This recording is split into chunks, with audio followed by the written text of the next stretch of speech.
Hey guys, कैसे हैं आप सब लोग। मैं उम्मीद करता हूं आप बहुत बढ़िया होंगे। तो welcome to C Kashi Jindal YouTube channel. ये वीडियो स्टार्ट करने से पहले दोस्तों सबसे पहले नाम लेते हैं भगवान का। आप भी लेना। जय जगन्नाथ भगवान की, जय जगन्नाथ भगवान की। चलिए, भगवान का नाम ले लिया दोस्तों, तो मुझे उम्मीद है वीडियो बहुत अच्छा होगा।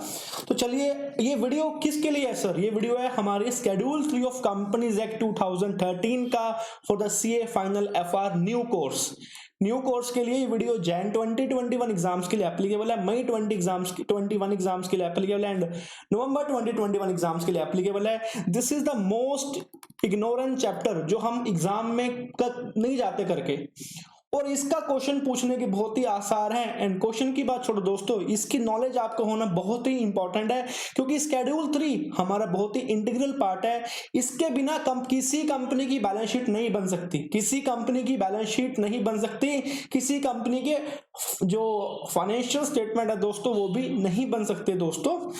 तो चलिए दोस्तों, हम अभी स्टार्ट करते हैं। सबसे पहले शेड्यूल 3 से पहले दोस्तों मैं आपको लेके जाना चाहूंगा इंडियस 1 के अंदर। हम जाएंगे इंडियस 1 के अंदर। ये रहा इंडियस 1 दोस्तों। इंडियस 1 का सबसे पहले पढ़ते हैं फीचर क्या है दोस्तों। ये मेरे इंडियस 1 के मैंने खुद के नोट्स लिखे थे। ये नोट्स वो हैं, अगर आपको ये नोट्स चाहिए तो मेरा टेलीग्राम चैनल है लव एफआर विद कार्तिक। आप टेलीग्राम पे जाओगे ना, वहां सर्च करोगे लव एफआर विद कार्तिक, आपको वहां मिल जाएगा। अगर वहां से भी नहीं मिलता तो मेरा इसका जो टेलीग्राम का जो लिंक है वो मेरे यूट्यूब के आपको कमेंट बॉक्स में अवेलेबल हो जाएगा। ओके दोस्तों, याद रखना दोस्तों, हमें पढ़ना है तो सिर्फ कॉन्सेप्चुअली पढ़ना है, हमें बिल्कुल भी रट्टा नहीं मारना, क्योंकि हम कुछ हासिल करने आए यहाँ पे। हमको रट्टे से काम नहीं चलेगा दोस्तों। कॉन्सेप्ट पढ़ना है और कॉन्सेप्ट से ही हमको अपना पेपर सॉल्व करके आना है। अगर हमारा कॉन्सेप्ट अच्छा होगा ना, हमारी नॉलेज कॉन्फिडेंस जबरदस्त होंगी, टॉप होंगी। आर यू हैप्पी दोस्तों? ओ भाई, पढ़ रहे हो कि नहीं पढ़ रहे? क्या अंदर आ जाऊं अब स्क्रीन के? सर क्या सर कैसी बातें कर रहे हो सर? अंदर कैसे आओगे सर? पेपर आ रहे हैं हमारे, टाइम वेस्ट मत करो हमारा। अरे ठीक है भैया, नहीं करता। ओके, तुम ज्यादा मत गुस्सा हो करो यार। नहीं यार, तुम तो खतरनाक हो यार। ठीक है सर, ठीक है, आप ज्यादा मत बोलो। चलिए दोस्तों, इंडियस वन का दोस्तों नाम क्या है? Presentation of financial statement. नाम से ही पता लगता है कि इंडियस किसके लिए बना है। हमारी किसके लिए? प्रेजेंटेशन के लिए। किसकी प्रेजेंटेशन के लिए? सॉरी दोस्तों, किसकी? फाइनेंशियल स्टेटमेंट की। और फाइनेंशियल स्टेटमेंट क्या है दोस्तों? What is the meaning of financial statement? Financial statement का मतलब है एक बैलेंस शीट, एक कंपनी का प्रॉफिट एंड लॉस अकाउंट, एक कंपनी की statement of changes in equity, एक कंपनी का कैश फ्लो स्टेटमेंट एंड एक कंपनी के एक्स्ट्रा नोट्स, सिग्निफिकेंटरी नोट्स। अब सर यहाँ पे क्यों लेके आए हो दोस्तों? यहाँ पे इसलिए लेके आया हूं क्योंकि ये इंडियस 1 और शेड्यूल 3 पूरा का पूरा लिंकेज है। अगर मैंने यहाँ पे आपकी स्किप करवा दिया लिंकेज, तो कॉन्सेप्चुअली हम कभी समझ नहीं पाएंगे दोस्तों। इसका ऑब्जेक्टिव क्या है?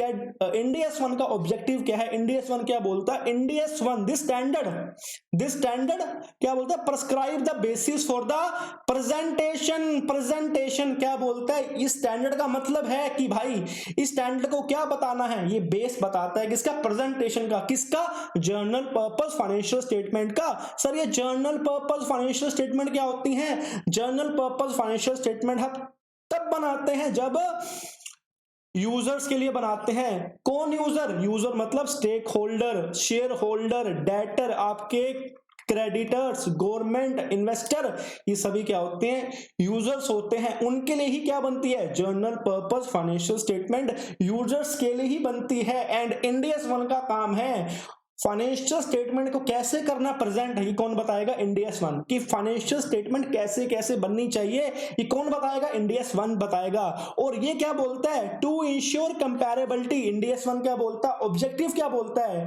कि मेरा काम है कि मुझे जर्नल पर्पस फाइनेंशियल स्टेटमेंट का बेसिस प्रोवाइड करना है एंड ये भी इंश्योर करना है कि कंपैरेबिलिटी होनी चाहिए with the entity financial statement of the previous year. Indians 1 बोलता है कंपैरेबिलिटी। फॉर एग्जांपल दोस्तों,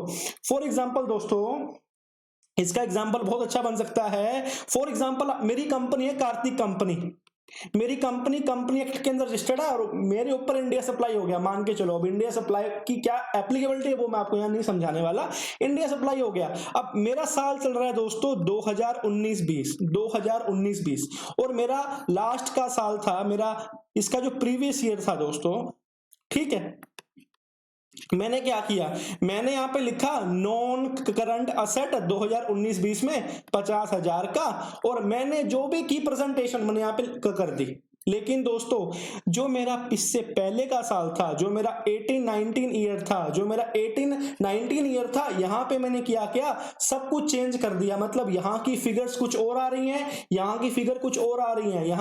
यहां पर हमने ऊपर लिखा नॉन करंट असेट, लेकिन अगर मैं पिछले साल की बैलेंस शीट चेक कर रहा हूं तो वहां पे मैंने उसी साइड पे लिखा हुआ है सीए, हमारा सिर्फ करंट असेट। तो ये बोलता कि भैया इंडियस वन क्या बोलता है कि मेरी इस साल की बैलेंस शीट और लास्ट ईयर की बैलेंस शीट या लास्ट ईयर के फाइनेंशियल स्टेटमेंट में दोस्तों कंपैरेबिलिटी होनी चाहिए, मतलब वो सेम होने चाहिए, उनकी जो फिगर्स हैं सेम होनी चाहिए। अगर यहां पे दोस्तों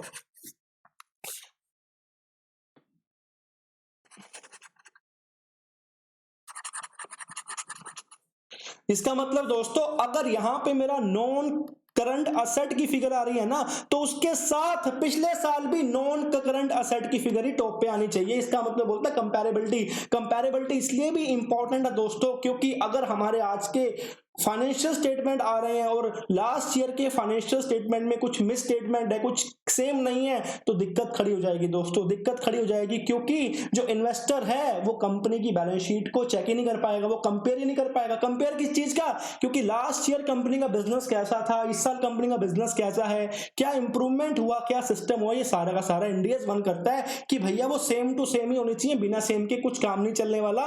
तो इंडियस वन का मेन काम दोस्तों यही है, प्रॉपर का proper. And with the financial statement of other entity, comparability कौन बताता है, इंडियस वन अदर एंटिटी।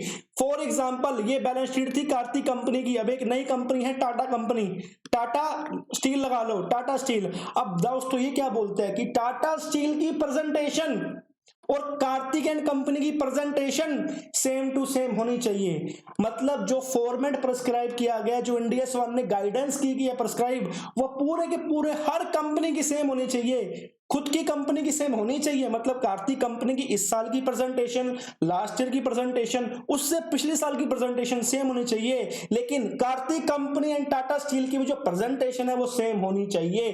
क्यों? क्योंकि for the purpose of the trust of the investors, हमें इन्वेस्टर का विश्वास देखना है, हमें अकाउंटेबिलिटी अच्छी चाहिए, हमें ट्रांसपेरेंसी अच्छी चाहिए, इसलिए इंडियस वन बना। इंडियस वन बहुत ही बड़ा दोस्तों, इंडियस वन सिर्फ एक ही स्टैंडर्ड है दोस्तों। एक बात बताओ, समझ आएगा इसका ऑब्जेक्टिव है, क्योंकि it set out overall requirement for the presentation of financial statement. कैसे कैसे बनेगी, क्या फॉर्मूले हैं, क्या वहां पे जाएगा, क्या चीज नहीं जाएगा, कौन सी चीज आपकी ओसीआई में जाएगी, कौन सी चीज आपकी कहां जाएगी, प्रॉफिट एंड लॉस में जाएगी, किस चीज पे डेफर्ड टैक्स का इंपैक्टिंग पड़ेगी, किस चीज पे सीए बनेगा, किस चीज पे सीएल बनेगी, नॉन करंट असेट क्या है, नॉन करंट आपकी लायबिलिटीज क्या है, ये आपको कौन बताएगा, इंडियस वन बताएगा। हम सिर्फ इंडियस वन की बात कर रहे हैं, अभी सिर्फ इंडियस वन की ही बात चल रही है।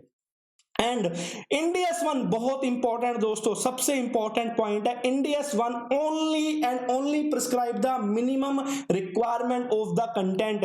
इंडियस वन क्या बोलता भाई, ये जो मैं भी चीजें समझा रहा हूं ना, जो मैंने अपने एक्ट में लिखा है, सिर्फ मिनिमम रिक्वायरमेंट है, मैक्सिमम नहीं है। कि मतलब इंडियस वन ने जो लिखा वो तो होना ही चाहिए, वो तो होना ही चाहिए, और बाकी एक्स्ट्रा भी हो सकता है, बाकी एक्स्ट्रा भी हो सकता है जो किसी और इंडियस में आपको लिखा गया हो। अब एक बात बताओ दोस्तों, टोटल इंडियस कितने हैं, हम फाइनल पास कर जाते हैं, हमें नहीं पता होता टोटल इंडियस कितने हैं। टोटल इंडियस आज की डेट में दोस्तों 39, टोटल इंडियस आज की डेट में 39, और 39 में से एक इंडियस कौन सा, इंडियस वन, तो बाकी इंडियस कितने बचे, 38।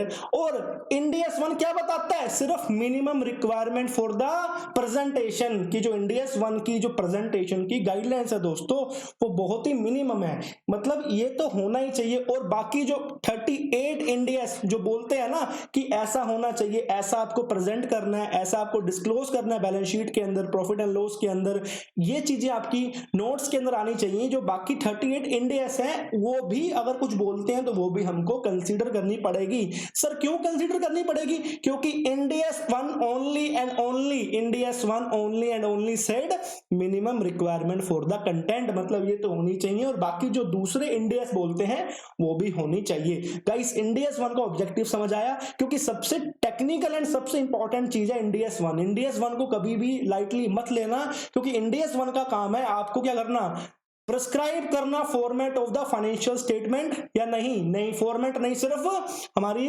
प्रेजेंटेशन किसकी, journal purpose financial statement. Sir journal purpose financial statement क्यों बनती है? जर्नल पर्पस फाइनेंशियल स्टेटमेंट बनती है किसके लिए? यूजर के लिए। क्या चेक करने के लिए? Comparability with the entity financial statement of the पहले वाले साल, जो आज का साल है पहले वाला साल है, दोनों सेम होने चाहिए। उनकी जो प्रेजेंटेशन है वो सेम होनी चाहिए, एंड उसकी तो होनी चाहिए, बाकी दूसरी कंपनी की भी होनी चाहिए। और एक चीज और, ये सिर्फ क्या बताता है, मिनिमम कंटेंट बताता है दोस्तों, मिनिमम कंटेंट, क्योंकि टोटल इंडियस कितने हैं, 39 है हमको पता है, और 39 में से एक आता है इंडियस वन, बाकी कितने बचे 38 की जो भी मिनिमम रिक्वायरमेंट है, जो भी वो बोलते हैं वो भी हमको कंप्लाई करनी है। गाइस समझ आया दोस्तों? यहां बताया हुआ जर्नल पर्पस फाइनेंशियल स्टेटमेंट क्या है, refer to financial statement are those intended to meet the need of the user who are not in the position to require an entity report the need। Okay चलो दोस्तों, अब ये क्या बताता है, Ind AS one कोई पूछे क्या बताता है? अरे सर कार्तिक सर से पढ़ के आए हैं, इंडियस वन का ऑब्जेक्टिव समझ आ गया ना, सब कुछ हो गया। इंडियस वन क्या बताता है? मिनिमम कंटेंट, मिनिमम किसका, आपकी प्रेजेंटेशन का। चलिए दोस्तों इंडियस वन की क्या बताती है, मिनिमम कंटेंट बताते हैं, पर ये क्योंकि हम पढ़ रहे हैं शेड्यूल 3 अभी आएंगे, उसका भी बेस बना रहे हैं दोस्तों। अब यहां पे आता है structure and content. Structure and content क्या बोलता है कि Ind AS apply to financial statement, ये वैसे ही बता रहा हूं दोस्तों, कहता है जिस पे इंडियस अप्लाई हो गया, जिस कंपनी में इंडियस अप्लाई हो गया, उसको ये 5 थिंग्स तो पूरी करनी पड़ेंगी, उसको तो ये 5 थिंग्स पूरी करनी पड़ेंगी। क्या? The name of the reporting entity, entity का नाम क्या है, और अगर कोई नाम में चेंज आए तो वो आ जाएगा। Find whether the financial statement are of individual entity और हमारी ग्रुप ऑफ एंटिटी। आपको पता होगा दोस्तों एक कंपनी है सिंगल, और कुछ कंपनी क्या है सब्सिडरी है। अब वो कंपनी की सब्सिडरी एक हो गए एक, बन गई ताकत। तो दोस्तों ये बोलता कि जो यूजर है सामने वाला, जब वो बैलेंस शीट को पढ़ने बैठेगा, मान लो मेरे पास एनुअल रिपोर्ट है, मैं पढ़ने बैठ रहा हूं, तो हाउ आई नो कि it is a individual balance sheet of a separate entity और a consolidated balance sheet of all the entities, तो उसके लिए इंडियस बोलता कि ये मेंटेन करना, ये मेंशन करना मोस्ट इंपॉर्टेंट है कि वो फाइनेंशियल स्टेटमेंट किसके हैं, इंडिविजुअल एंटिटी के हैं, पूरे के पूरी एक साथ की हैं। Okay, the date of the reporting period भी कौन से साल की है ये मेंशन करना इंपॉर्टेंट है। The presentation currency as per Ind AS 21, आप किस करेंसी में बैलेंस शीट कर रहे हो, तो यार ये भी मैं बताना बहुत इंपॉर्टेंट है नोट्स के अंदर कहीं भी। And the level of rounding off, most important, level of rounding off, आप राउंडिंग ऑफ किस लेवल पे कर रहे हो, आपका राउंडिंग ऑफ का लेवल क्या है, हम इसको चेक करेंगे बैलेंस शीट के साथ प्रॉपरली, कोई दिक्कत वाली बात नहीं है। अभी हम आते हैं minimum content of the Ind AS one. दोस्तों बैलेंस शीट ये आ गई, बैलेंस शीट की बात कर रहा है इंडियस वन, नाम क्या है, presentation of financial statement. Balance sheet में क्या बोलता है, एज अ मिनिमम का मतलब कि दोस्तों this is a minimum requirement, अगर कोई और इंडियस बोलता है तो उसकी भी यहां पे शामिल हो जाएगी। क्या बोलता है, लाइन आइटम होनी चाहिए, पीपीई इन्वेस्टमेंट, इंटेंजिबल, ऐसे करके, दिस इज मिनिमम रिक्वायरमेंट। तो गाइस समझ आया? अब आपसे एक सवाल पूछता हूं मैं, पूछा है मैंने यहां पे बहुत, क्या बोलता, does Ind AS one prescribe any format for the presentation of journal purpose financial statement? Does Indias 1 prescribe any format for the presentation of journal purpose financial statement? क्या इंडियस वन कोई हमें बताता है कि हमें इस फॉर्मेट में बैलेंस शीट बनानी है? अभी कैसे बनानी है? सर इंडियस वन हमें सिर्फ बताता है minimum requirement of the presentation of the general purpose financial statement. हमने ऑब्जेक्टिव में कहीं नहीं पढ़ा कि वो फॉर्मेट बताता है, वहां बोला है कि वो मिनिमम रिक्वायरमेंट बताता है किसकी, हमारी प्रेजेंटेशन की। अब दोस्तों यहां से निकल के आता है कंपनी एक्ट। कंपनी एक्ट बोलता है भाई इंडियस, ठीक है हमने 133 सेक्शन में हो गए, बना दिए। अब दोस्तों कोई बैलेंस शीट अब बताओ, अब जो हमारा इंडियस है वो हर कंपनी में तो एप्लीकेबल होता नहीं है दोस्तों, बहुत ही कम कंपनीज हैं। कौन सी कंपनी पे इंडियस अप्लाई होता है? एक तो जो कंपनी हमारी लिस्टेड है आज की डेट में, या जिन कंपनी की हमारी जो नेटवर्थ है वो ज्यादा है 250 CR से ऊपर। अगर किसी एक कंपनी पे अप्लीकेबल हो गया इंडियस तो उसकी holding company, subsidiary company, associate company, joint venture company, सब पे इंडियस एप्लीकेबल हो जाएगा।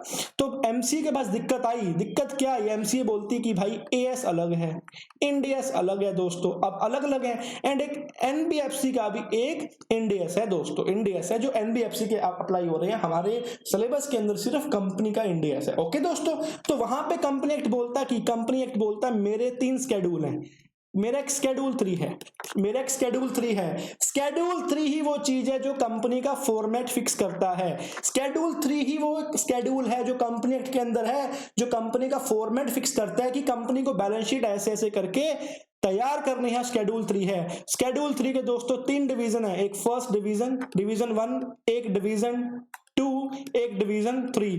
फर्स्ट किसका डिवीजन है दोस्तों? This is as balance sheet division. As balance sheet division, as क्या है? अगर किसी कंपनी पे एएस अप्लाई हो रहा है, मतलब अगर किसी कंपनी पे अकाउंटिंग स्टैंडर्ड्स अप्लाई हो रहे हैं, तो वो कैसे बनाएगी बैलेंस शीट? वो बनाएगी first of the division of schedule 3 of the companies act 2013।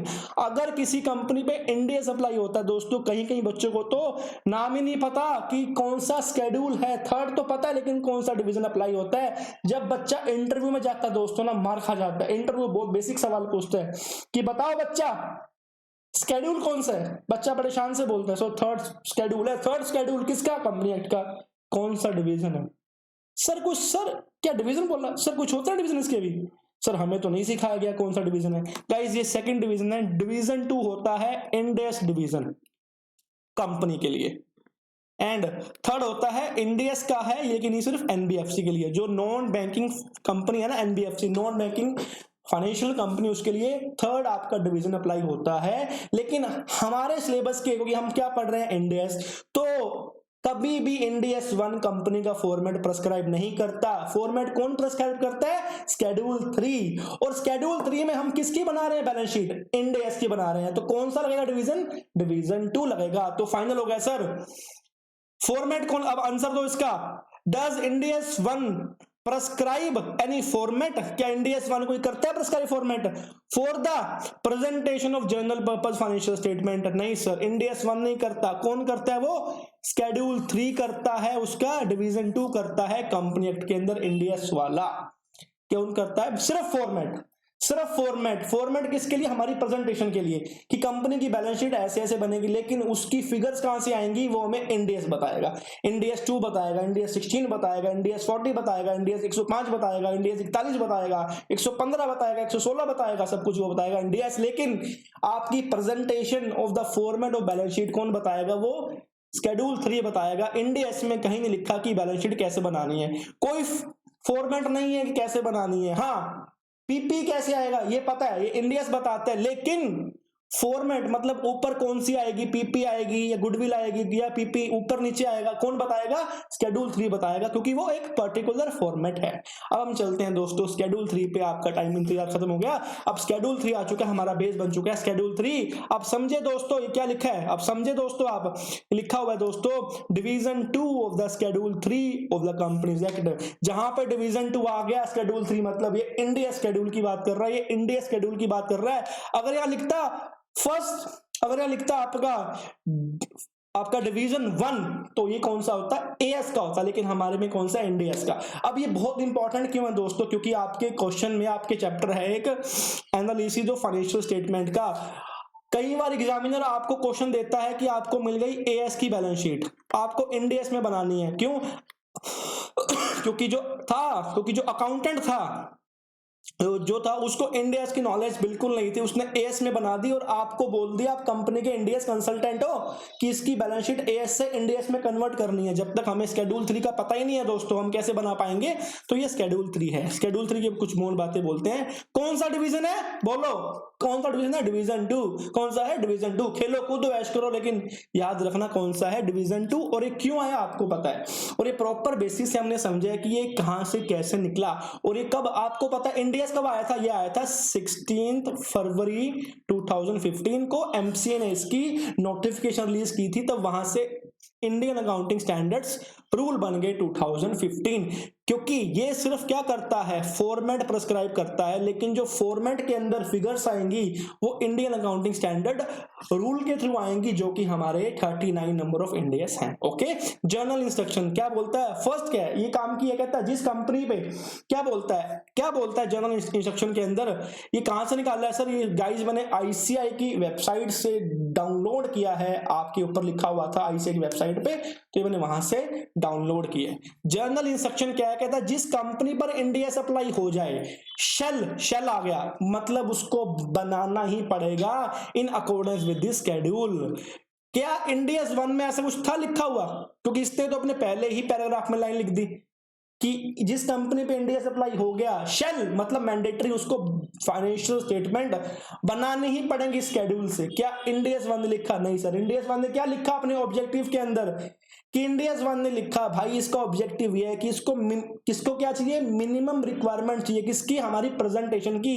किसके लिए? जर्नल पर्पज फाइनेंशियल स्टेटमेंट के लिए, जो क्या करती है? इंश्योर कंपैरेबिलिटी क्या करती है? Ind AS 1 ensures the comparability of the company, उसके पिछले साल के लिए भी और कोई दूसरी कंपनी है उसके लिए भी कंपैरेबिलिटी करती है। ओके, कोई और इंडिया कुछ बोलता है तो वो भी ऐड हो जाएगा, जो इसके साथ भी एप्लीकेबल है। ये क्या बोलता है शेड्यूल के अंदर? सारा नहीं पढ़ाऊंगा क्योंकि कंप्लीट आपकी रिवीजन हो रही है इसमें।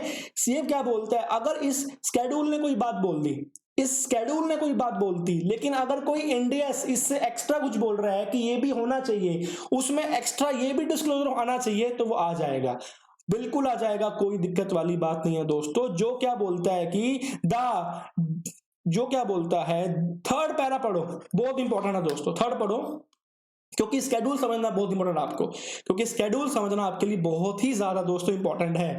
The disclosures requirement specified in the schedule are in addition and not in the substitution of the disclosure requirement in specified in the IND-AS।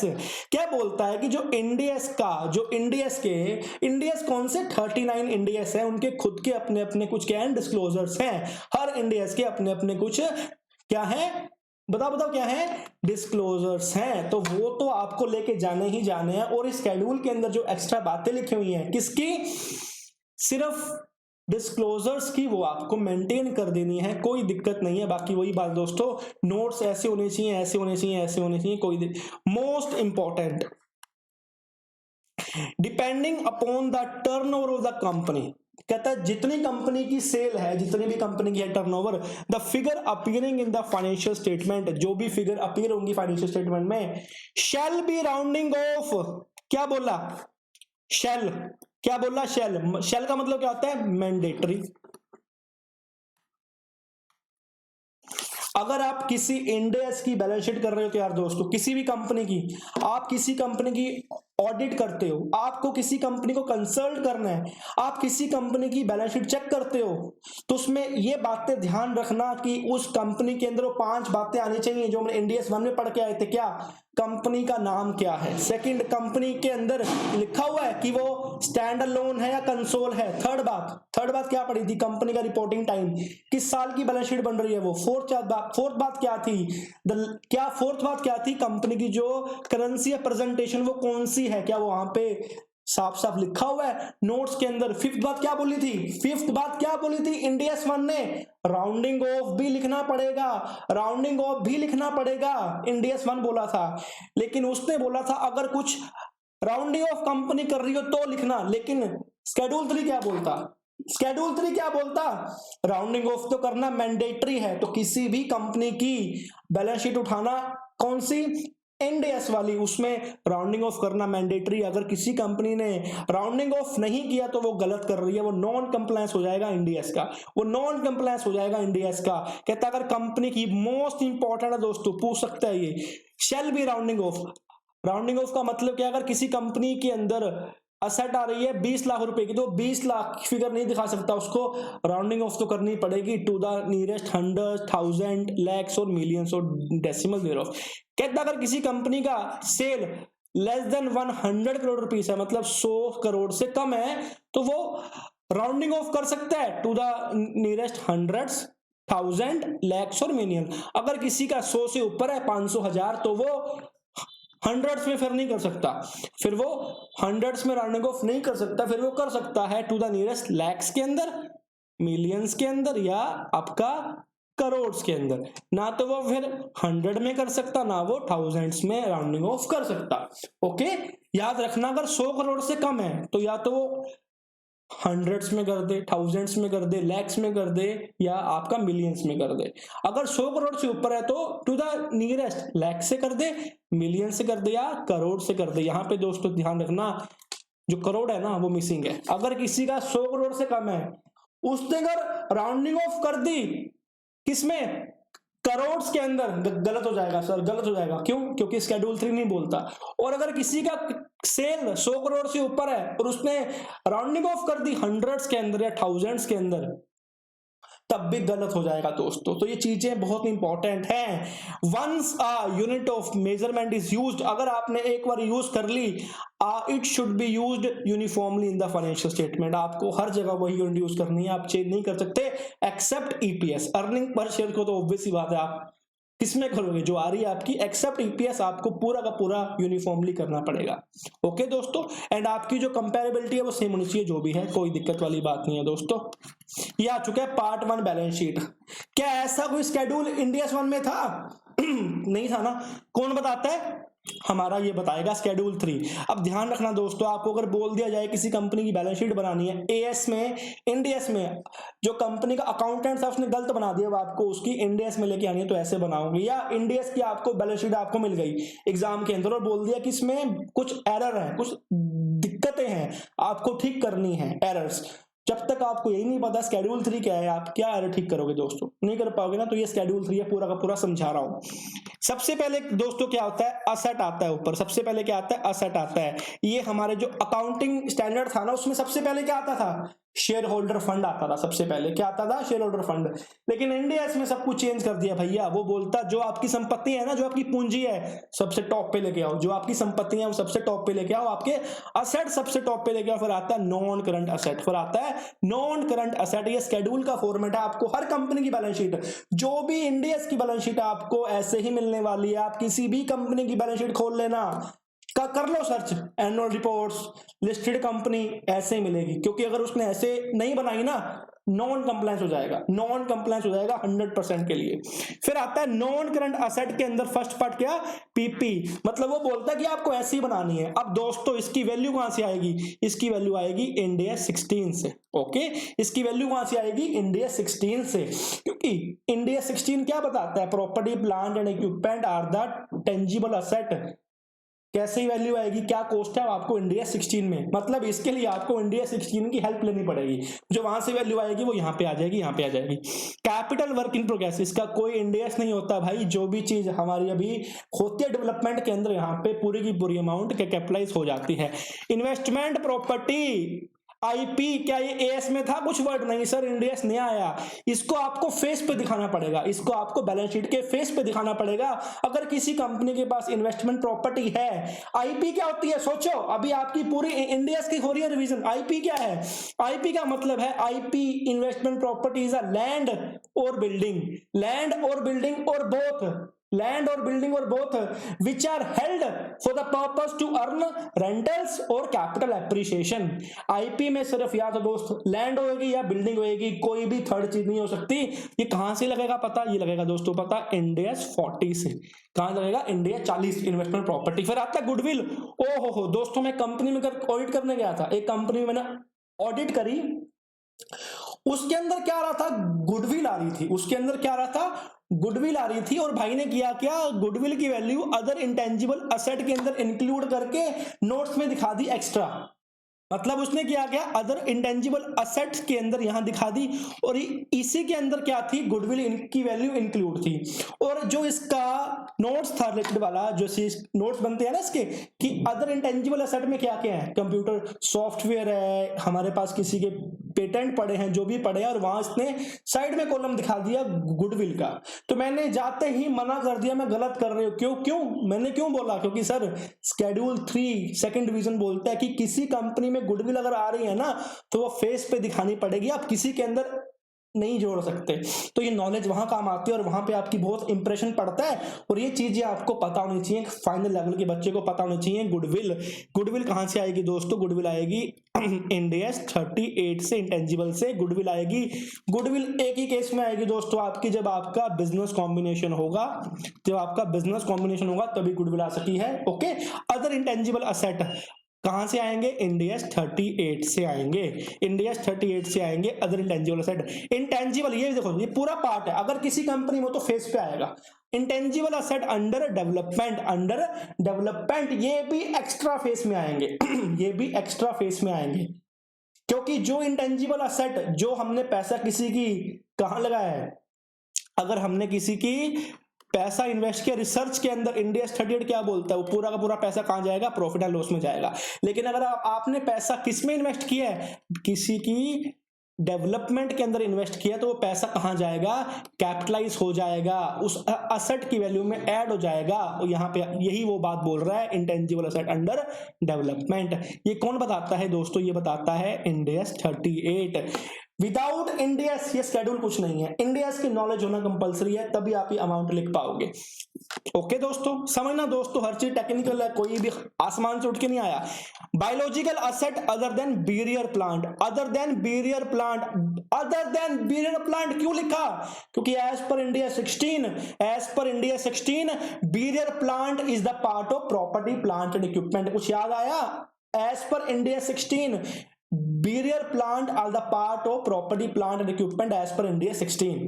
तो यहाँ पे बायोलॉजिकल असेट अगर वो बैरियर प्लांट नहीं है तो यहाँ पे आ जाएंगे, और इसकी वैल्यू कहां से आएगी, यहाँ 5 लाख 10 लाख जो कहां से आएगी इंड AS 41 के थ्रू, ये आएगी इंड AS 41 के थ्रू। इसकी भी सेपरेट आपकी प्रेजेंटेशन है, आपकी पूरी की पूरी क्या प्रेजेंटेशन है। ओके दोस्तों, अब आते हैं फाइनेंशियल असेट, बहुत ही प्यारा टॉपिक, बहुत ही उम्दा टॉपिक, जिससे पढ़ के मजा आ जाता है। फाइनेंशियल असेट, पहले तो ये बताओ कि कोई चीज फाइनेंशियल असेट है, इक्विटी है, या फाइनेंशियल आपकी लायबिलिटी है, कौन बताता है, ये बताता है दोस्तों इंड AS 32, ये बताता है दोस्तों इंड AS 32। तो ये तो बताएगा हमें इंड AS 32 कि कौन सी फाइनेंशियल स्टेटमेंट है। लेकिन जो यहाँ पे फिगर्स आएंगी, जो किसी कंपनी की बैलेंस शीट में फिगर्स आएंगी, ये हमें बताएगा इंड AS 109, वो बताएगा इंड AS 109, क्योंकि 32 109 भाई भाई हैं। पहले तो 32 का पार करना पड़ेगा ताला, पहले तो 32 का ताला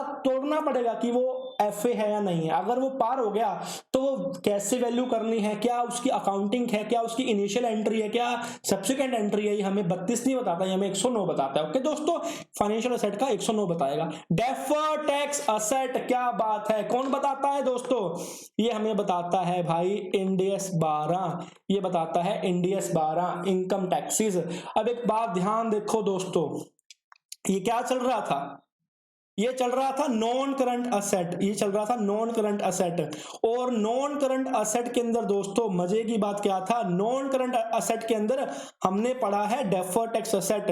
डेफर्ड टैक्स असेट यहां पे लिखा हुआ है नॉन करंट असेट के अंदर, क्यों, क्योंकि as per para 56 of Ind AS 1, Ind AS 1 का 56 पैराग्राफ बोलता है कि आपको डेफर्ड टैक्स हमेशा ही नॉन करंट होगा, चाहे तो वो असेट हो चाहे वो लायबिलिटी हो। और यहां पे क्यों लिखा हुआ नेट क्यों लिखा हुआ है, क्योंकि as per Ind AS 12 income taxes, as per Ind AS 12 हर चीज पे दोस्तों इंड AS की इंप्लीकेशन है, समझिए, हर चीज का इंड AS इंटरलिंक है। नेट क्यों लिखा, क्योंकि as per Ind AS 12 income taxes वो क्या बोलता है, अगर किसी कंपनी के पास डेफर्ड टैक्स असेट है या डेफर्ड टैक्स लायबिलिटी है, उनको सेट ऑफ करना मैंडेटरी है, उनको सेट ऑफ करना मैंडेटरी है। और वो अगर सेट ऑफ हो भी जाएगा तब भी वो रहेगा नॉन करंट, क्योंकि it is satisfied by the IND AS 1 para 56। Okay दोस्तों, समझ गए? ठीक है sir. Other non current asset, other non current asset, other non current asset, जो भी आपकी बाकी जो भी आपको इंडियास बोल दे सारी की सारी आ जाएंगी। ओके, जो भी और इंडियास है जो हम इसके नहीं आते। अब आती है हमारी करंट असेट। यहाँ पे बात कर रहे थे नॉन करंट असेट की, मतलब पीपी क्या है? Non current. Capital work in progress क्या है? Non current. आईपी क्या है? Non current. गुडविल क्या है? Non current. Other intangible asset non current. Obviously बात है sir, why they are non current? क्योंकि जो आपके असेट होते हैं करंट असेट, वो 4 मेजर के होते हैं। इंडियस 1 के अंदर भी है ना। What is meaning of current asset?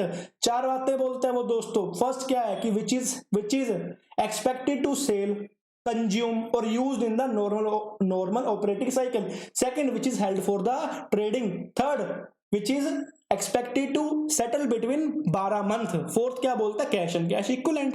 तो इनमें से ऐसे कोई चीज है नहीं सर, तो आगे नॉन करंट असेट के अंदर। अब फिर अगला आएगा करंट असेट में। पहला पार्ट बोलता है इन्वेंट्री का। ये फॉर्मेट ऐसे ही बनाना पड़ेगा इन्वेंट्री का। इसकी वैल्यू कहां से आएगी? इंडियस 2 से, इन्वेंट्री से पूरा का पूरा बोलता है। फिर आएगी फाइनेंशियल असेट। बिल्कुल सर, कौन बताएगा? इंडियस 32 बताएगा। और ये कहां से आएगी? इंडियस 109 से आएगी। लेकिन दोस्तों यहां पे है cash and cash equivalent and bank balance other than third above. Cash and cash equivalent कौन बताता है दोस्तों? कैश एंड कैश इक्विवेलेंट बताता है हमें Indians 7 cash flow statement. Okay, cash and cash equivalent कौन बताता है? इंडियस 7। याद करो, कैश फ्लो स्टेटमेंट में कैश एंड कैश इक्विवेलेंट की डेफिनेशन दी हुई है। कैश एंड कैश इक्विवेलेंट क्या है? या तो कैश या बैंक होगा, या तो कैश होगा या क्या होगा? बैंक होगा, या कुछ ऐसे शॉर्ट टर्म डिपॉजिट जिसका रिस्क क्या है? इनसिग्निफिकेंट है, जो कि जिसकी जो मैच्योरिटी है शॉर्ट टर्म है 3 मंथ से पहले वो आ जाएगा इसके अंदर, और जिसकी 3 to 12 मंथ की वो आ जाएगा बैंक बैलेंस के अंदर। Okay, current tax asset net.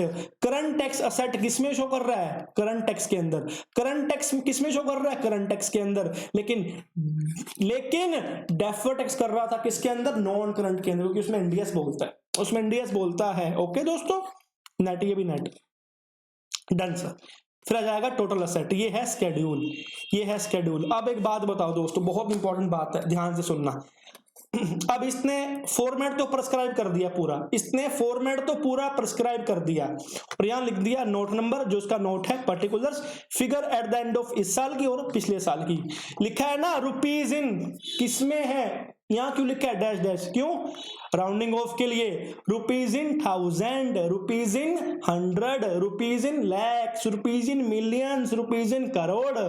और यहां क्या लिखा है? नेम ऑफ द कंपनी का नाम क्या है? क्यों? इंडियस 1 भी बोलता है नाम बताओ। बैलेंस शीट डेट क्या है? डेट आ चुकी है दोस्तों। सब कुछ इंटरलिंक करो दोस्तों, पूरी की पूरी चीजें इंटरलिंक हो रही हैं आपके सामने। और शेड्यूल 3 में ये भी मिनिमम रिक्वायरमेंट है। अगर कोई और इंडियस बोलता है कि इसके अंदर चीज आनी चाहिए, आ जाएगी। अब एक बात बताओ, एक इंडियस है, इंडियस 105 दोस्तों, भर भर के पढ़ेंगे हम। एक इंडियस है, इंडियस 105 क्या है? Non current asset held for cell. Non current asset held for cell. क्या इसका जो डिस्क्लोजर इसके अंदर दिया हुआ है? क्या इसका डिस्क्लोजर इसके अंदर है दिया हुआ? कहीं भी नहीं है सर। तो शेड्यूल 3 क्या बोलता है? अगर कोई और इंडिया चाहता है, इसके अलावा अगर कोई और इंडिया चाहता है कि उसकी जो एंट्री यहां नहीं आनी चाहिए, तो वो भी आप इसमें इंक्लूड कर सकते हो। शेड्यूल 3 बोलता है अगर किसी कंपनी के पास non current asset held for sale है ना, तो यहां पे वो करंट असेट के अंदर आराम से एक नया हेडिंग खोल के, एबीसी के अंदर एक नया हेडिंग खोल के वहां पे शो कर सकता है non current asset held for cell. Okay दोस्तों, समझ गए? अब आती है इक्विटी एंड लायबिलिटीज। आती है इक्विटी एंड लायबिलिटी। ये फॉर्मेट है दोस्तों, हम इसमें कुछ नहीं कर सकते। क्यों आया, कैसे आया, हमको नहीं पता। ये फॉर्मेट है पूरा का पूरा। फिर आती है अपनी, this is the balance sheet format. फिर आती है अपनी इक्विटी। अब 2 पढ़ा दोस्तों, equity, share capital and other equity. ये कौन बताता है? इंडियस 32 पूरा का पूरा। एंड अदर इक्विटी कौन बताता है? ये दोस्तों इंडियस 32 का भी, इसमें 109 का भी पार्ट है। और इसके अंदर सारे के सारे जो रिजर्व है यहाँ पे आ जाएंगे, प्लस इसके अंदर ओसीआई के पार्ट भी आ जाएंगे, प्लस कोई भी कैपिटल आपका रिजर्व है वो भी आ जाएगा, कोई भी इंप्लॉय बेनिफिट रिजर्व है वो आ जाएगा, अदर इक्विटी। ओके दोस्तों, समझ गए अदर इक्विटी का मीनिंग, समझ गए ना सर? बढ़िया। अब आती है लायबिलिटी, वही बात दोस्तों, लायबिलिटी में पहली कौन सी आएंगी? नॉन करंट लायबिलिटी, और उसका पहला पार्ट क्या बनेगा? Financial liability. बोरिंग्स कौन बताएगा? ये इंडियस 32, इंडियस 32 ही बताएगा कि बोरिंग एफएल है या नहीं है, इंडियस 32 बताएगा। लेकिन यहां पे जो अमाउंट आएगी, जितनी अमाउंट आएगी वो कौन बताएगा? इंडियस 109 बताएगा। तो लायबिलिटी के अंदर नॉन करंट लायबिलिटी में फाइनेंशियल लायबिलिटी फर्स्ट पार्ट क्या है? बोरिंग। सेकंड क्या है? Trade payable. और दोस्तों ट्रेड पेबल के अंदर फेस पे देने हैं। नो कई कंपनी पता क्या करती हैं दोस्तों? कई कंपनी करती हैं कि ट्रेड पेबल तो यहां शो कर दिए, तो क्या करती हैं? ट्रेड पेबल के कोरोस्पोंडिंग नोट्स के अंदर बोलती हैं कि outstanding dues of micro and small enterprises and बाकी किसी और का। ऐसा नहीं करना, नोट्स पे आप नहीं दे सकते, आपको फेस पर ही शो करना पड़ेगा बैलेंस शीट के कि आपको कितना पैसा जो आपके एमएसएमई उनको कितना देना है, एंड उनके अलावा जो आपका ड्यूज है वो यहाँ पे आ जाएगा। ओके दोस्तों, this is most important trade payable का फॉर्मेट। आपको कंपनी की एनुअल रिपोर्ट भी खोल के दिखाऊंगा ताकि जिससे आपका पूरा का पूरा हो जाए, 100% क्लैरिटी आ जाए आपको हर चीज की। अदर फाइनेंशियल लायबिलिटी, कोई और फाइनेंशियल लायबिलिटी जो है कि नहीं, यहाँ पे आपका बहुत कुछ आ सकता है दोस्तों, किसी को पैसा पे करना है, कुछ भी करना है, बहुत आ सकता है। प्रोविजंस, प्रोविजन कौन बताता है दोस्तों? इंडियस 37। याद आया? डेफर्ड टैक्स लायबिलिटी नेट कहां लिखा है मुन्ना? नॉन करंट के अंदर। क्यों? क्योंकि sir as per Ind AS para 56 and schedule 3 हमेशा नॉन करंट रहेंगे एंड ये भी नेट रहेंगे। अदर नॉन करंट लायबिलिटी, कोई और नॉन करंट लायबिलिटी हो यहाँ पे आ जाएगी। फिर आती है करंट लायबिलिटी दोस्तों। करंट लायबिलिटी मतलब एक साल के अंदर नॉर्मली जो पैसा पे करना है अपने को, फाइनेंशियल लायबिलिटी इंडियस 32 बताएगा, लेकिन यहाँ पे जो अमाउंट आएगी वो इंडियस 109 बताएगा। फाइनेंशियल इंस्ट्रूमेंट वही चीज, पैसा कितना देना है उसको, कितना नहीं देना, पूरा का पूरा ये वही बात दोस्तों। अदर फाइनेंशियल लायबिलिटी जो भी आएगी, other current liability, provision and current tax liability, ये भी इंडियस 12 बताएगा इनकम टैक्स का, ये इंडियस 37 बताएगा, एंड ये बाकी जो आपके जाएंगे यहाँ पे खत्म हो जाएगा। सर अब ये कंपनी की चेक करें बैलेंस शीट दोस्तों। अब ये Jindal saw limited annual report 18-19, top पे क्या लिखा हुआ है? सब पे टॉप पे क्या लिख दिया? Stand alone. बता दिया इसने कि भाई ये जिंदल सो कंपनी की स्टैंड अलोन है, मतलब इंडिविजुअल बैलेंस शीट है एज एट 31 मार्च। टाइम भी बता दिया, रुपीज लैक्स लग गया, दिस इज राउंडिंग ऑफ। और आपको बताया था अगर एक बार उसने राउंडिंग ऑफ की चूज कर ली यूनिट, हर जगह वही यूनिट यूज हो रहेगी। ठीक है, लग गया पता ना? और कंपेरेबिलिटी भी सेम है, बोला था, नोट्स भी आ रहे हैं एज एट 31 मार्च। ठीक है दोस्तों, फॉर्मेट क्या था शेड्यूल 3 का डिवीजन 2 का? असेट। पहला क्या था? Non current asset. उसमें पहला पॉइंट क्या था? देखो दोस्तों, बिना एग्जांपल के काम नहीं बनेगा दोस्तों। क्या था? असेट आ रहा है वाक्य सर, मान गया। First point non current asset, non current asset. पहला क्या था? पीपीई, पीपीई आ रही है दोस्तों, पीपीई आ रही है, ये वैल्यू आ रही है, और ये राउंडिंग ऑफ है लैक्स के अंदर। सेकंड क्या था? Capital work in progress. Munna आ रहा है कि नहीं आ रहा दोस्तों? सर ये भी आ रहा है, इंटेंजिबल असेट भी आ रहा है। अब दोस्तों सर इसमें ना तो आईपी आ रही ना गुडविल आ रही, तो क्या क्या भैया, जो चीज नहीं आई छोड़ दो उसको, जो चीज नहीं आई छोड़ दो, जो काम की लिखो यहाँ पे, लेकिन चलना उसी स्केड्यूल से है। फिर क्या आता है? और फिर क्या आता है? क्या उसके अंदर इंटेंजिबल ऐसे एसेट है जो अंडर हो डेवलपमेंट? नहीं सर मेरी कंपनी में नहीं है, आगे बढ़ो। क्या कोई बायोलॉजिकल एसेट है? नहीं है, आगे बढ़ो। फिर क्या आती है? Financial asset. क्या? इन्वेस्टमेंट, ट्रेड रिसीवेबल या लोन, और कोई भी हो सकती है दोस्तों, कोई दिक्कत नहीं है। अब देखते हैं क्या लिखा हुआ है, investment, trade receivable, loan and other. अगर कोई और होगी तो यहाँ पे आएगी, लेकिन स्केड्यूल वही फॉलो होगा सेम टू सेम स्टाइल में। फिर आता है अदर नॉन करंट असेट, यहाँ पे लिखा होगा other non current asset. Deferred tax asset नहीं आया सर, डेफर्ड टैक्स असेट नहीं आया। ऑब्वियस ही बात है, अगर डेफर्ड टैक्स असेट नहीं आया तो 100% ये डेफर्ड टैक्स क्या होगी? लायबिलिटी होगी, वो भी किसमें? नॉन करंट वाले पोर्शन के अंदर। फिर आता है करंट इन्वेंट्री, फिर आता है करंट असेट का फर्स्ट पार्ट क्या था? इन्वेंट्री पढ़ा था ना, इन्वेंट्री। सेकंड क्या था? Financial asset. पहला क्या था? Trade receivable. फिर क्या था? कैश एंड कैश इक्विवेलेंट, उसका bank balance other than above. फिर लोन, फिर अदर फाइनेंशियल असेट। क्या ये कंप्लाई कर रहा है? टोटल प्रोविजन देखते हैं सर। क्या था? इन्वेस्टमेंट, अगर कुछ होगी तो है इसमें सर, इसमें कोई इन्वेस्टमेंट नहीं है आपकी उसके अंदर, जो छोड़ दिया। फिर ट्रेड रिसीबल आ गया, फिर कैश एंड कैश आ गया, फिर बैंक बैलेंस, लोन उसके बाद आया। तो सर मैं चाहता हूं कि ये लोन मैं चाहता हूं सर कि मैं ना ये लोन को ना फर्स्ट पार्ट पे ले आऊं और इसको यहां ले आऊं फोर्थ पार्ट पे। ऐसा हो सकता नहीं हो सकता सर, आप स्केड्यूल के साथ कुछ नहीं छेड़खानी कर सकते। ओके दोस्तों, अभी आ गया कॉन्ट्रैक्ट असेट, अभी आ गया कॉन्ट्रैक्ट असेट, अभी आ गया कॉन्ट्रैक्ट असेट। एक बहुत इंपॉर्टेंट बात है, यहां पे कुछ लिखा हुआ है कॉन्ट्रैक्ट असेट का, नहीं लिखा हुआ सर। ये कॉन्ट्रैक्ट असेट कौन बताता है? ये बताता है इंडियस, ये बताता है इंडियस 115, ये बताता है इंडियस 115। क्या बोल रहा, अगर किसी स्पेसिफिक इंडियस का कुछ होगा तो यहां पे लिखा जाएगा फेस के ऊपर, अगर स्केड्यूल 3 में नहीं है। आ गया ना, current tax asset, asset held for cell, Indians 105 schedule 3 में नहीं है, लेकिन मैंने बताया था अगर कोई और इंडियस बोलता है ना, डाल दो, डाल देना, कोई दिक्कत वाली बात नहीं है दोस्तों, पूरा का पूरा। समझ गए दोस्तों, बहुत इंपॉर्टेंट है आपके लिए। गलती होती है इनसे, आपको ठीक करना है पूरा का पूरा। गुडविल हमेशा फेस पे शो होगी, कंप्लीट की कंप्लीट। ये आपकी आ गई अदर इक्विटी, अदर कैपिटल, पूरा का पूरा वैसे लिखा हुआ जो आ गई ना। डेफर्ड टैक्स लायबिलिटी नेट आ गई ना नॉन करंट के अंदर। कौन बोलता है? पैरा 56 ऑफ इंडियस 1, ध्यान रखना दोस्तों। Okay great sir. Current liability, trade payable, other outstanding dues from micro and micro enterprises, यहाँ पे फेस पे दिखाया दोस्तों, अदरवाइज यहाँ दिखाया, दिखाना पड़ेगा, दिखाना पड़ेगा, नहीं दिखाओगे तो नॉन कंप्लाइंस हो जाएगा दोस्तों। ओके दोस्तों, ये आ गया इंडियस, ये आ गया मेन था आपका स्केड्यूल 3 का, फटाफट ये चीज था। ओके दोस्तों, कंप्लीट।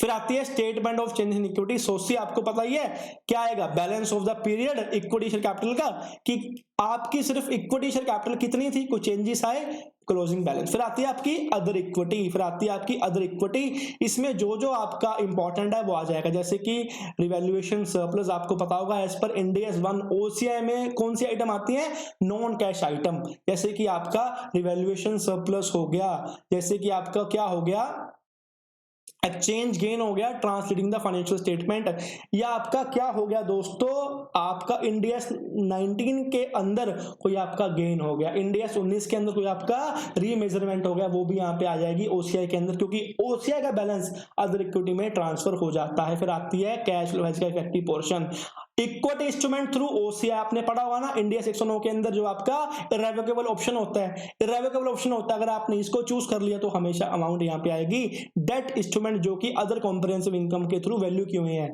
याद होगा ना, at amortise cost, at fair value through OCI, at P&L, OCI में जो होगा यहाँ पे आ जाएगा। रिजर्व एंड सरप्लस के दोस्तों, कैपिटल रिजर्व, सिक्योरिटी प्रीमियम, अगर आपने शेयर इशू किए हैं कुछ एक्स्ट्रा पैसा मिल गया यहाँ पे आएगा। Other reserve retained earning, share application of money pending allotment, कोई आपको पैसा मिल गया लेकिन अभी उसकी आपने शेयर इशू नहीं किए तो उसका पैसा कहां पे जाएगा, यहां पे जाएगा। ओके दोस्तों, ये पूरी की पूरी अदर कॉम्प्रिहेंसिव इनकम है। पार्ट किसकी है, अदर इक्विटी का। ओके दोस्तों, ये अदर इक्विटी होगी पूरी की पूरी।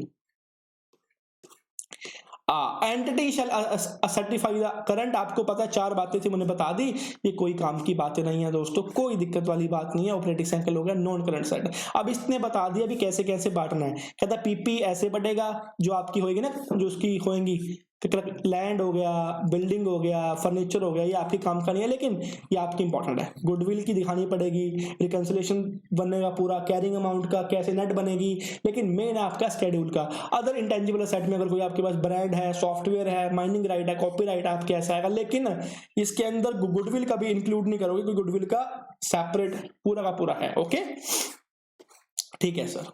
बायोलॉजिकल का, इन्वेस्टमेंट का, अब भाई इन्वेस्टमेंट इन इक्विटी शेयर में हो सकती है, प्रेफरेंस शेयर में, गवर्नमेंट ट्रस्ट में, बॉन्ड में, आपको हर का सेपरेट डिस्क्लोजर करना पड़ेगा। और अगर किसी सब्सिडरी में पैसा इन्वेस्ट किया है, एसोसिएट में किया है, ज्वाइंट वेंचर में किया, या आपने एनडीडी में किया स्ट्रक्चर्ड में, तो वो भी आपको सेपरेटली शो करना पड़ेगा। ये स्केड्यूल 3 की रिक्वायरमेंट है।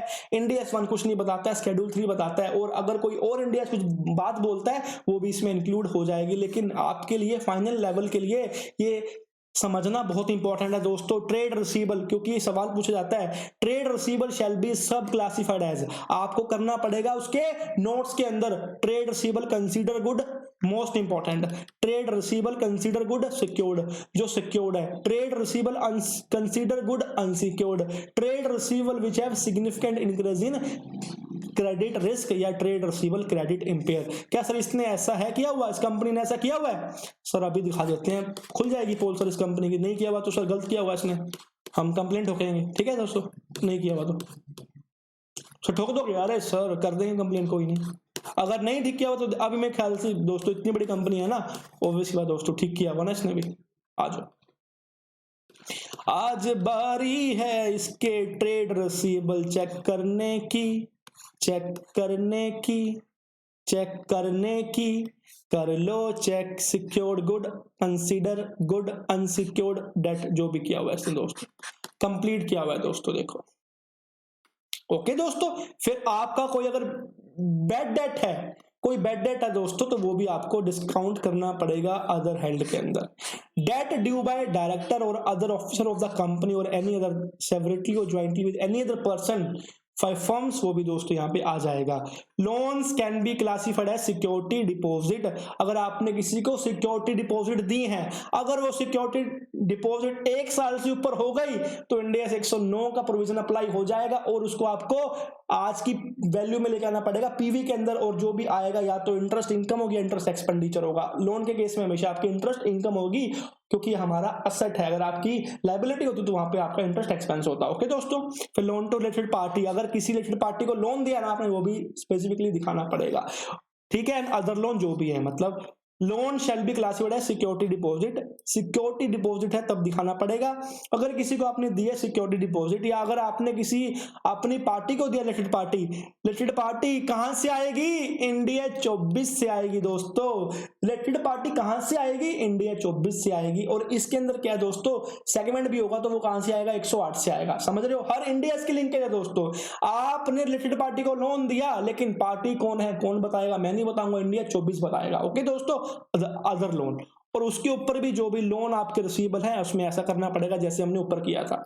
और किसी को अगर आपने लोन दिए, आपने किसी को डायरेक्टर को दिए हैं, आपने किसी कंपनी के बंदे को दिए हैं, उनके फर्म को दिए हैं, तो वो भी आपको सेपरेटली शो करना पड़ेगा, पूरा का पूरा रिक्वायरमेंट। ये शेड्यूल 3 बोलता है। Okay, bank deposit with more than 12 month maturity shall be disclose अंदर अदर फाइनेंशियल असेट। ओके दोस्तों, ये किस में दिखाएगा? नॉन करंट के अंदर। अगर है लेस देन 3 मंथ, लिख लो, ये पार्ट बनेगा कैश एंड कैश इक्विवेलेंट का। अगर 3 to 12 मंथ है, ये बनेगा bank balances other than cash and cash equivalent. जो वहां पे था ना कि कैश एंड कैश इक्विवेलेंट, फिर bank balance other than cash and cash, तो ऐसे बनेगा। अगर 12 मंथ से ऊपर है तो यहाँ पे आ जाएगा। ओके दोस्तों, ये पूरा का पूरा ऐसे है दोस्तों। अगर आपने किसी को कैपिटल एडवांस दिया है, किसी को कैपिटल एडवांस दिया है, या advance other than capital reserve, security, advance related party, other advance, पूरा का पूरा ऐसे दिखानी पड़ेगी आपको हर चीज। और इन्वेंटरी के अंदर भी आपको ऐसे करना पड़ेगा कि रॉ मटेरियल की अलग अमाउंट, वर्क इन प्रोग्रेस की अलग, फिनिश गुड्स अलग,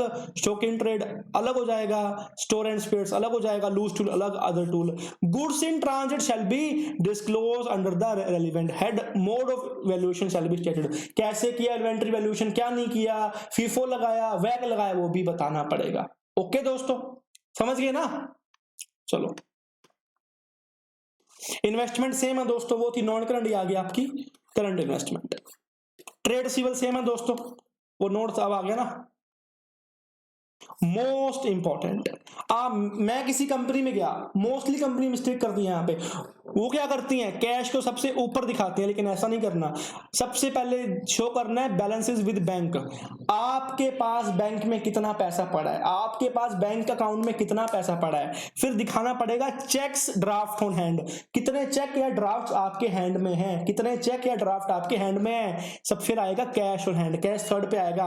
और ये कैश ऑन हैंड है, कैश इन हैंड नहीं है। हमेशा वर्ड यूज होता है कैश ऑन हैंड। अगर किसी बैलेंस शीट में आपने वर्ड देख लिया कैश इन हैंड, तो गलत कर रही है, वो कैश ऑन हैंड आएगा। आप उसको बोल सकते हो सर हम इंडिया के एक्सपर्ट हैं, आप गलत कर रहे हो। ये कौन बोलता है, शेड्यूल 3 बोलता है। कौन सा डिवीजन, डिवीजन 2 बोलता है सर कैश इन हैंड नहीं कैश ऑन हैंड आएगा। और अगर आपने कैश टॉप पे दिखा दिया तो गलत कर रहे हो सर, कैश टॉप पे नहीं आता, कैश थर्ड नंबर पे आता है। सबसे पहले बैलेंस विद बैंक आता है, फिर चेक से ड्राफ्ट जो हमारे हाथ में है, फिर कैश ऑन हैंड आता है। सर देखिए इस कंपनी ने कैसा किया हुआ है।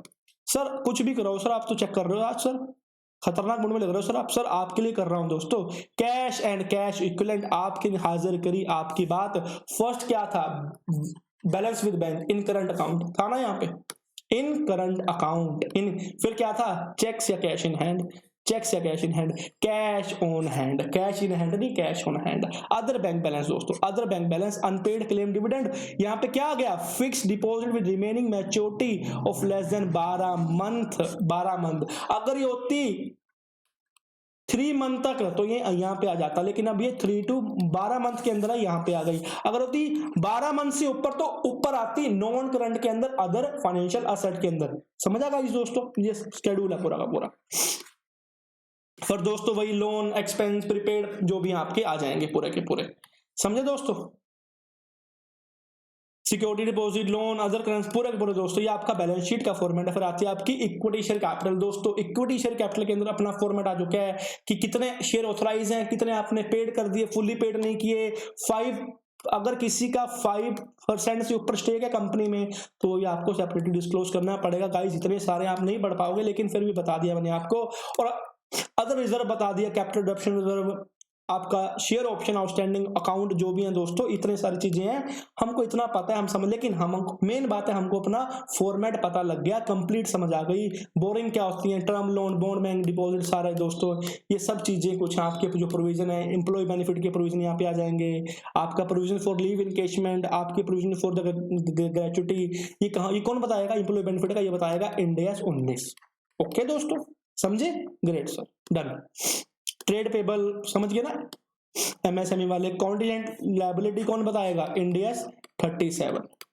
ओके ठीक है sir, done sir, okay done sir. क्या बोलता है, compound financial instrument such as convertible, आपके debenture, where split into equity and liability component as per the requirement of relevant Ind AS shall be classified and आपका presented under in the head of equity. मतलब अगर कोई आपका equity component है तो head आपका equity में कहाँ जाएगा, अदर इक्विटी में। अगर लायबिलिटी कंपोनेंट कहाँ जाएगा, लायबिलिटी के अंदर। ओके, ये कौन सा इंड AS की बात कर रहे हैं, लिख दिया रेलिवेंट इंड AS। बताओ दोस्तों किस इंड AS की बात कर रहा है।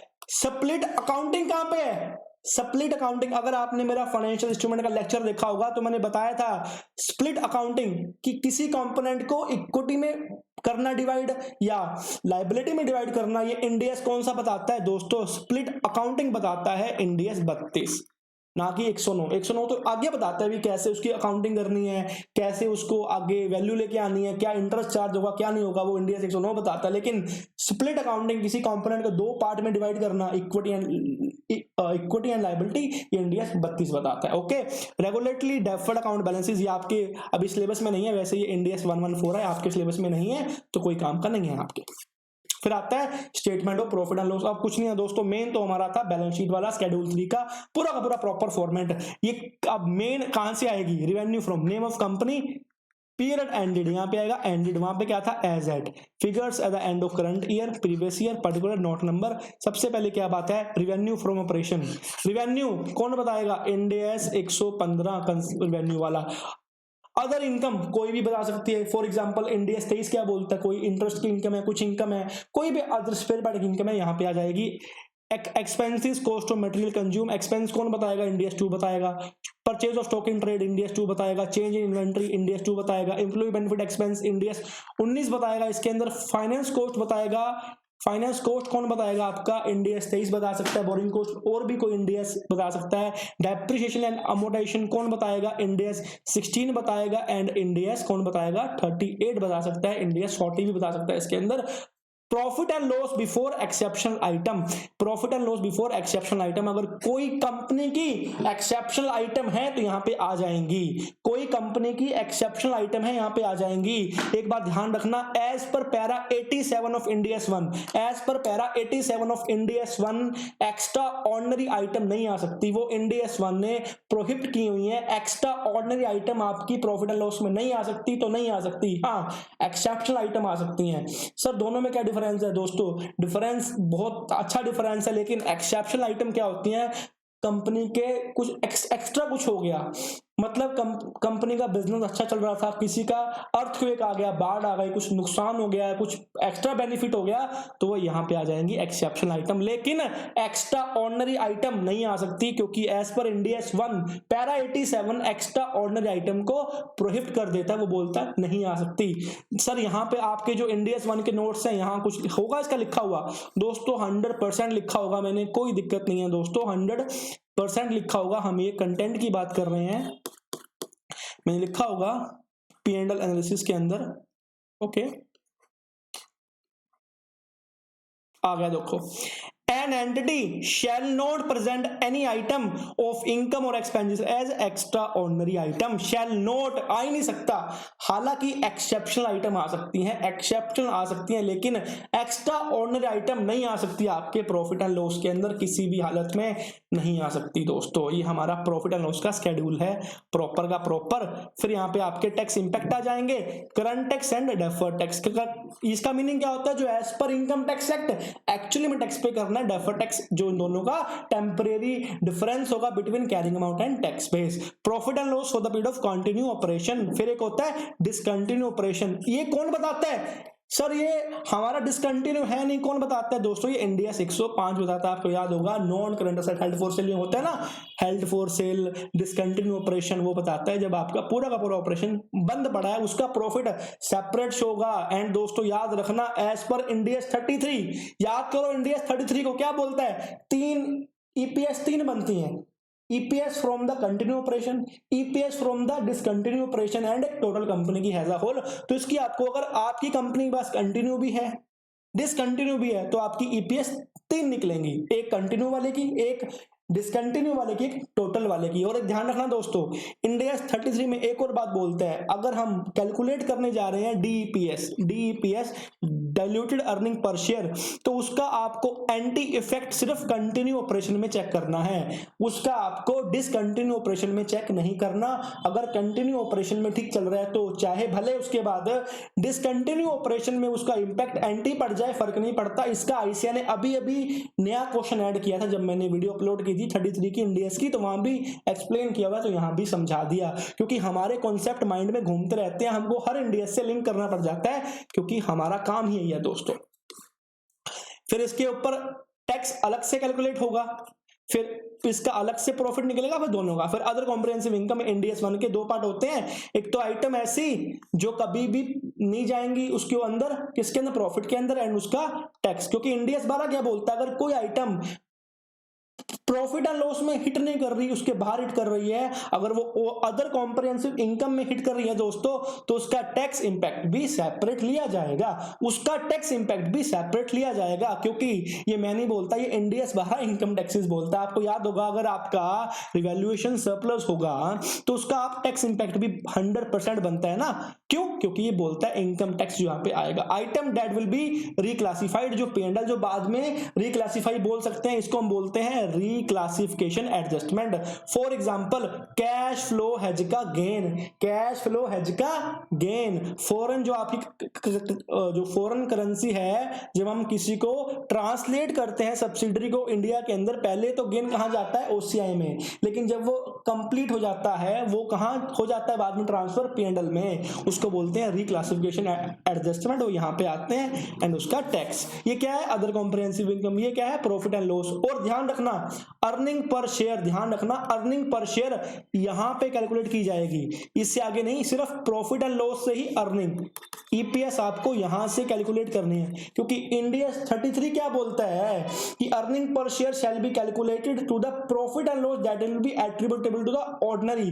किसका वर्ड यूज करता है, profit and loss word use करता है, ना कि टोटल कॉम्प्रिहेंसिव इनकम यूज करता है। इंडिया 33 वर्ड यूज करता है, प्रॉफिट एंड लॉस पे कैलकुलेट होगी, तो इंडिया 33 के अकॉर्डिंग आपको यहाँ पे ही, इंडिया 33 के अकॉर्डिंग आपको यहाँ पर ही रुक जाना है, आपको ये वाला कंपोनेंट इंक्लूड नहीं करना आपकी फाइनेंशियल स्टेटमेंट में while calculating the earning per share. Okay दोस्तों, क्यों? क्योंकि टोटल कॉम्प्रिहेंसिव का मतलब क्या होता है, क्या मतलब होता है? Profit and loss plus OCI. Okay, and India 33 किसकी बात करता है? सिर्फ प्रॉफिट एंड लॉस की बात करता है। ध्यान रखना, मोस्ट इंपॉर्टेंट है, कभी भी आप इसमें फंस सकते हो इस बात पे। मैंने बताया था अर्निंग पर शेयर 3 निकलती हैं, कंटिन्यू की अलग, डिसकंटिन्यू की अलग, फिर टोटल की अलग दोस्तों। ओके दोस्तों, ये पूरा का पूरा था हमारा प्रॉफिट एंड लॉस का स्ट्रक्चर। शेड्यूल 3 कैश फ्लो जैसे बनना है कर देना, कोई दिक्कत नहीं है। अभी फटाफट दोस्तों यहां का देख के खत्म करते हैं अपना प्रॉफिट एंड लॉस। दोस्तों समझ आ रहा है कि नहीं आ रहा? आ रहा है ना? बहुत बढ़िया दोस्तों। दोस्तों अगर समझ आएगा ना, उससे बढ़िया की बात नहीं है दोस्तों। देखो इनकम बिल्कुल सेम चल रहा है दोस्तों। Revenue, other income, expenditure, cost of material consumed, purchase of stock in trade, change in inventory, employee benefit expense, finance cost, depreciation and amortization expenditure, excise, other tax expenditure। अब इसमें दोस्तों discontinue operation आ गया तो बताया था इसका tax अलग से कैलकुलेट होगा, फिर ये आएगा, फिर इसको ऐड करोगे ये आ जाएगा। अब दोस्तों इसमें डिसकंटिन्यू ऑपरेशन है। अब आ गया प्रॉफिट फॉर द ईयर।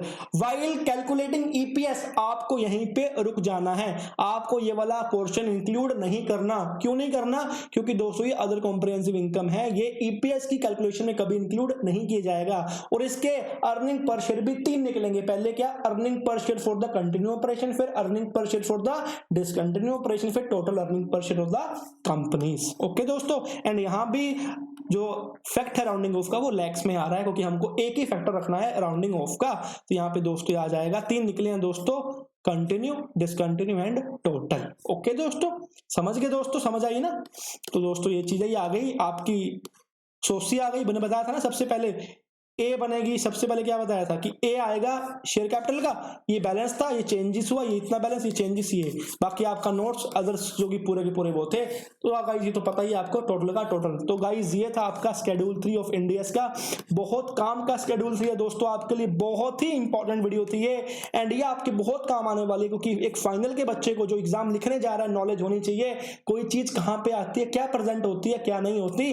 तो मैं उम्मीद करता हूँ दोस्तों ये वीडियो आपके लिए बहुत ही ज्यादा अच्छी रही होगी, आपको बहुत ही नई नई नॉलेज सीखने को मिली होगी इस वीडियो के अंदर। एंड अगर कंटेंट अच्छा लगा दोस्तों तो लाइक कर देना भाई, नहीं लगा तो डिसलाइक कर देना दोस्तों। एंड मुझे उम्मीद है आप अच्छे होंगे एंड एंजॉय करना, एग्जाम आ रहे हैं, डोंट वरी, आपका दोस्त आपके साथ है। नंबर लिख लो 8708187196, कार्तिक जिंदल नाम है दोस्तों, तो हो जाएगा सारा कुछ। तो उम्मीद है दोस्तों अच्छा लगी होगी। चलो दोस्तों बाय बाय, टेक केयर, आपके लिए काम करते हैं। जय हिंद दोस्तों, आपका दोस्त ये कार्तिक।